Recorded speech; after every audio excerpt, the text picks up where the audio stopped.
Hey, good morning, Facebook. How's everybody doing? We're here, Christine and Terry with Generator Coaching. Hey, everybody.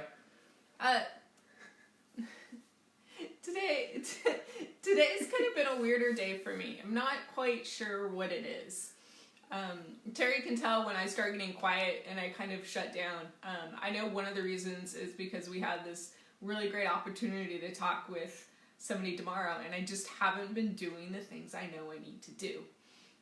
Sometimes people will say I'm guilty. I feel guilty.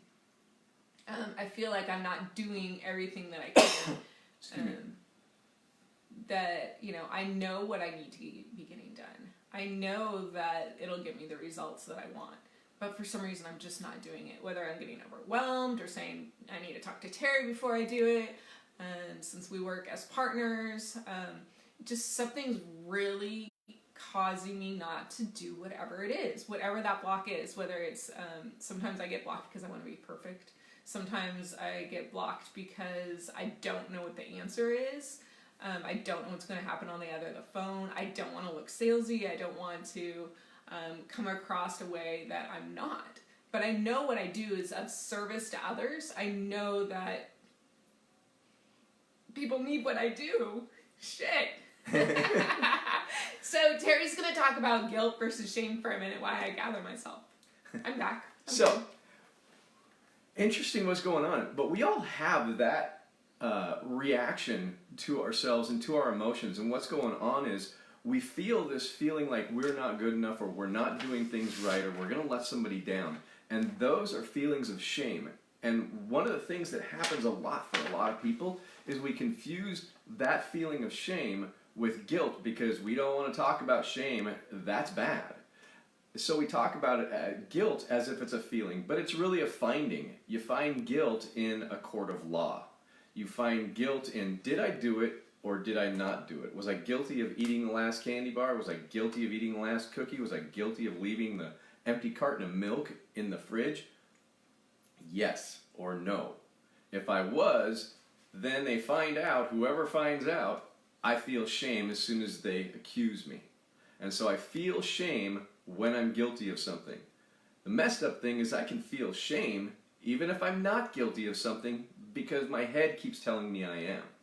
And so it's a really weird kind of thing, but when we separate out guilt as a behavior or guilt as a finding, not a feeling, and the shame is the feeling, the shame actually helps us to want to be better. Does that go back to kind of what you were talking about? You can see guilt, but you only feel shame? Or is that different? Exactly. It's exactly. You can see when somebody is guilty or thinks everybody else thinks they're guilty, because they shy away, they shrink down, they want to hide or contract or move away from something. They walk down like this. You've heard the walk of shame. They don't say the walk of guilt, they say the walk of shame, because it's a feeling of shame as you're guilty of doing something. And so it's really interesting when we start thinking about it like that and we separate those out, we really can understand that guilt is a finding. Either people think we're guilty of something and we feel shame, or we are guilty of something and we feel shame. We beat ourselves up with shame over what we did that people feel, that people are guilty of. So it's external. Guilt is external. Always? Always. Okay. Never not. One of the big problems is we start to make ourselves feel more and more shameful as we talk about guilt as a feeling, because we don't get the shame out and we don't connect people around what we did that's causing that shame. And then as a result, we feel more and more shameful, and we become more and more hard on ourselves because we're guilty of beating ourselves up now. And so the more we talk about whatever we're feeling shameful about as shame, not guilt, because we're just guilty of doing it. We did it. We either did it or we didn't do it. Or we keep thinking that other people think we did. So we talk about when you identify your emotions, you let go. So that's something that we're going to cover, right? Yeah. Okay. Yeah. So right now, the whole idea is, I did something, I admit it, I was wrong, I did that.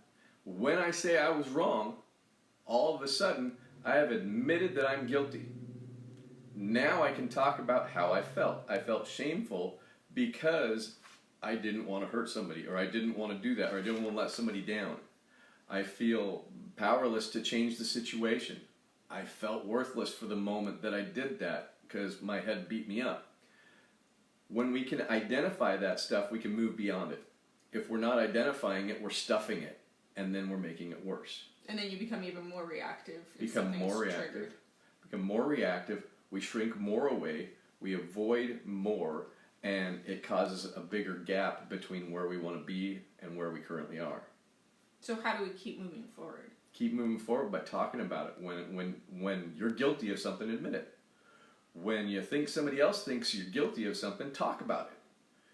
Be curious. Question.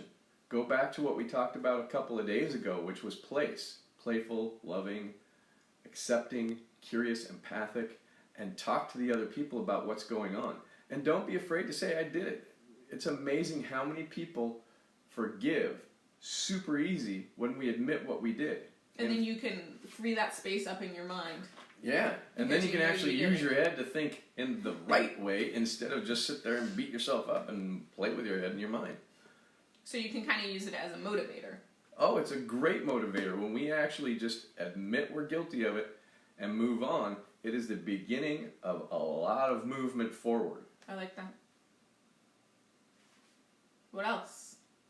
What else what? I don't know. What? Is that the big thing? Is if you're beating yourself up about something, share it with someone and then work through whatever it is. I guess, what am I saying? That's what our clients do with us. Exactly. And one of the first things we do with our clients is ask them, hey, what's going on that's not working for you? What are you guilty of doing or not guilty of doing that you want to change? And then they talk about it, or they avoid it, and they're avoiding it because they feel some kind of shame that they're not aware of.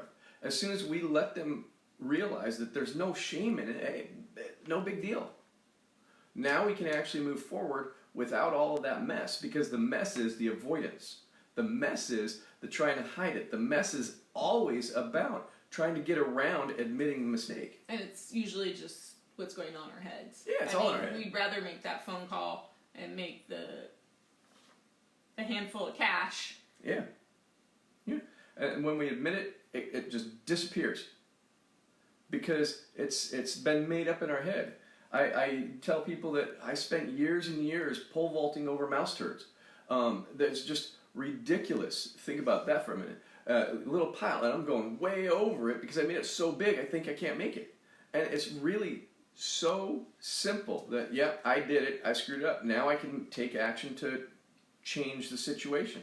Either right the wrong or come to an understanding between the two people about what happened, and then there is no problem. The only problem is not communicating. Yeah. I like it. Awesome. So this has been fun talking about guilt versus shame. I hope it's really helpful. If anybody has any trouble with this or wants to know more, reach out to us. info@generatorcoaching.com. You can find us on Facebook. It's Generator CC after your Facebook thing. Or you can put Generator Coaching and Consulting and we'll pop up. Or you're watching on that link right now. You might be watching on that link right now. You can also find us on generatorcoaching.com is our website, and we have some downloads for you. I don't know if they're working today because every once in a while my site just decides to do what it wants to. So our phone number is always there, so you can reach out to us by phone. And we'd be happy to work with you on whatever's going on in your mind. Terry's amazing with the emotions and all of that, and I'm pretty good with some leadership and tactical things. She's brilliant with it. She's brilliant with it. We got some other programs coming out. We have a productivity program coming out in the next 2 weeks. We have our emotional resilience training. Talk to us about that. And we just do overall just business reach out. coaching. Whatever you need, give us a call. We're here for you. Take care, everyone. We'll see you tomorrow at 1:10, 10:10, or something in between. Most likely on the 10s.